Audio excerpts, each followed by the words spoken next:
들으신 대로 한반도에서 주한미군의 역할 변화 가능성, 우리 안보 전략에는 상당히 중요한 문제입니다. 이어서 외교안보팀 강재묵 기자와 뉴스 추적해 보겠습니다.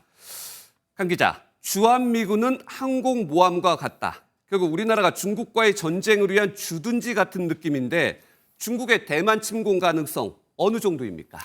미국의 정보기관 또 트럼프와 가까운 보수주의자들은 중국 시진핑 주석이 2027년 대만을 침공할 가능성이 있다는 주장을 내놓고 있습니다. 네. 다만 현 상황에서는 실제로 전쟁을 준비한다기보단 가능성에 대비해 강하게 중국을 견제해야 한다는 쪽에 가깝습니다. 이 때문에 주한미군의 역할도 한반도에 국한해서는 안 되며 중국 견제에 활용해야 한다는 시각이 미 보수주의자들 사이에서 힘을 얻고 있는 상황입니다. 네.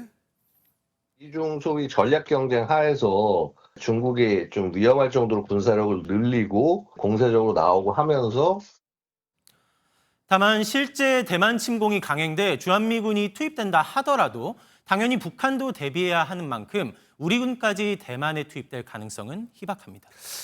그렇다면 말씀하신 것처럼 희박하긴 하지만 우리 입장에선 주한미군이 중국과 싸우면 같이 싸워야 될지 말아야 될지 매우 부담이 되는 것 같은데 주한미군의 활동 범위가 이렇게 확대되는 건가요? 그 이유가 뭔가요?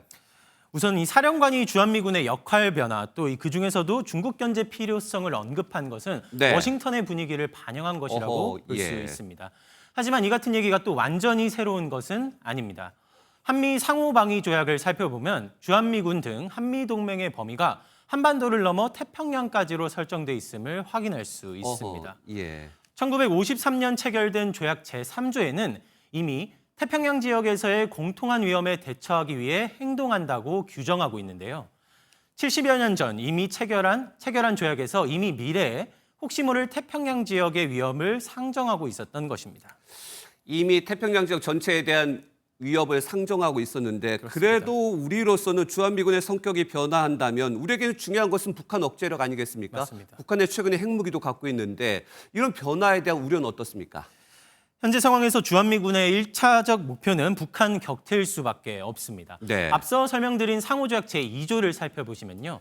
외부로부터 무력 침공에 의하여 위협을 받는다고 어느 당사국이든 인정할 경우 적절한 조치를 취한다고 돼 있습니다. 정전국가인 우리 측에서는 대상이 북한일 수밖에 없죠. 그렇죠. 한미동맹의 1차적 목표가 북한 관련 군사동맹임을 명시한 조항입니다.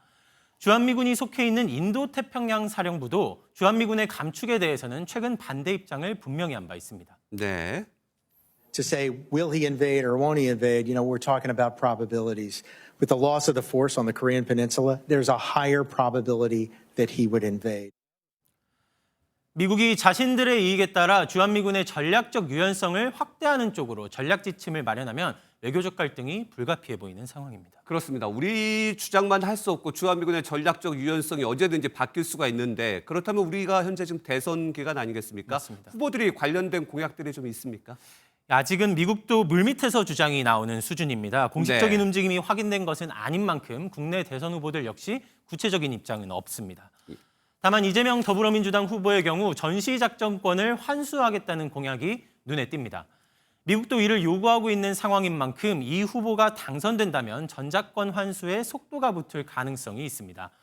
국민의힘 김문수 후보는 주한미군의 전략자산을 상시 주둔하는 수준까지 전개시키겠다는 공약을 내놔 주한미군의 역할을 강조하고 있는 상황입니다. 네, 주한미군의 역할 변화 가능성 그리고 후보들의 공약까지 살펴봤습니다. 강재묵 기자였습니다.